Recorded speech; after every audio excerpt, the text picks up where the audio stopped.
Selamat pagi, Assalamualaikum warahmatullahi wabarakatuh. Nama saya Ilu Tunjung, saya mahasiswa PG PAUD Unsutra Angkatan 2017. Terima kasih pada kesempatan kali ini saya akan memaparkan tugas kuliah yang kedua, yaitu etika penulisan karya tulis ilmiah. Dalam penulisan karya tulis ilmiah ada beberapa yang harus kita perhatikan. Yang pertama adalah etika dalam penyusunan karya tulis ilmiah. Yang kedua, tujuan etika dalam penulisan karya ilmiah.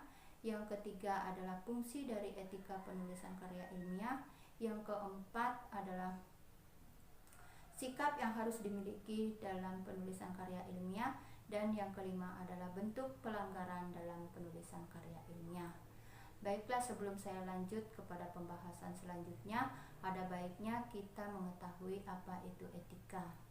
Etika adalah konsep nilai yang mengarah pada perilaku yang baik dan pantas berdasarkan nilai-nilai norma, moralitas, pranata baik dalam kemanusiaan maupun dalam agama.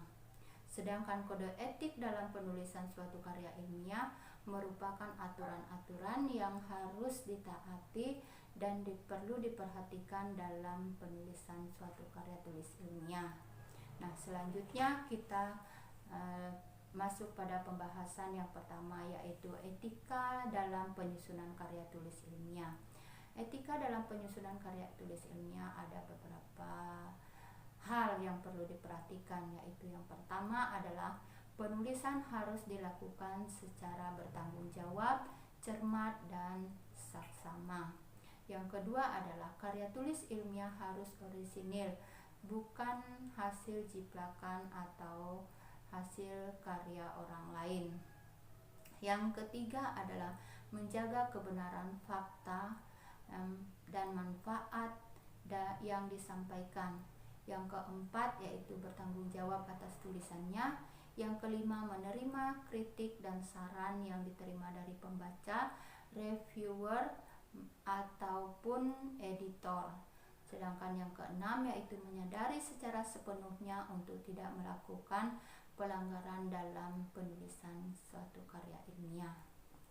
Nah, baiklah, kita lanjut pada pembahasan yang kedua, yaitu etika penulisan ilmiah memiliki beberapa tujuan. Nah, tujuan dari etika penulisan suatu karya ilmiah adalah sebagai berikut. Yang pertama yaitu menjamin akurasi temuan penelitian dan pengembangan ilmu pengetahuan.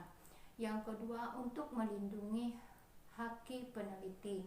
Yang ketiga, untuk melindungi objek peneliti dari pemalsuan dan kerusakan. Yang keempat, menjaga reputasi keilmuan. Yang kelima yaitu menegakkan etika moral dalam berperilaku. Nah, kita masuk pada pembahasan yang keempat, yaitu fungsi dari etika penulisan karya ilmiah. Fungsi dari etika penulisan suatu karya ilmiah adalah sebagai berikut. Yang pertama, sebagai bagian sistem iptek yang menentukan kemajuan ilmu pengetahuan. Yang kedua yaitu memelihara hati nurani diri peneliti dengan berpegang pada moralitas peneliti. Yang ketiga yaitu mengawal penghormatan pada nilai-nilai etika dalam penelitian. Yang keempat adalah membangun iklim yang sehat, kuat, dan bermartabat. Nah, sikap yang harus dimiliki dalam menulis karya ilmiah yaitu satu, harus memiliki sikap jujur. Yang kedua, objektif. Yang ketiga, ketelitian. Yang keempat, keterbukaan. Yang kelima, bertanggung jawab. Dan yang keenam, berkompetensi. Nah, itulah sikap yang harus kita miliki dalam menulis suatu karya tulis ilmiah. Baiklah, kita lanjut kepada pembahasan yang terakhir, yaitu bentuk pelanggaran dalam penulisan suatu karya tulis ilmiah. Yang pertama yaitu fabrikasi dan falsifikasi data. Fabrikasi data adalah tindakan yang menciptakan data sendiri tanpa adanya penelitian terlebih dahulu. Sedangkan falsifikasi merupakan tindakan yang dilakukan untuk memalsukan data. Yang kedua yaitu memanfaatkan data atau informasi bukan dari sumber asal. Yang ketiga adalah salami slicing. Salami slicing merupakan salah satu dari tindak pelanggaran publikasi ilmiah. Hal tersebut dapat terjadi apabila terdapat studi yang berskala besar dan studi tersebut dibagi menjadi 2 publikasi secara terpisah. Dan yang keempat adalah pelanggaran hak penulisan kepemilikan dan ucapan terima kasih. Nah, dalam suatu karya tulis ilmiah, kita perlu mencantumkan rujukan, ucapan terima kasih kepada yang berkontribusi dalam penelitian atau penyusunan karya tulis ilmiah kita. Yang kelima yaitu publikasi ganda. Yang keenam, konflik kepentingan.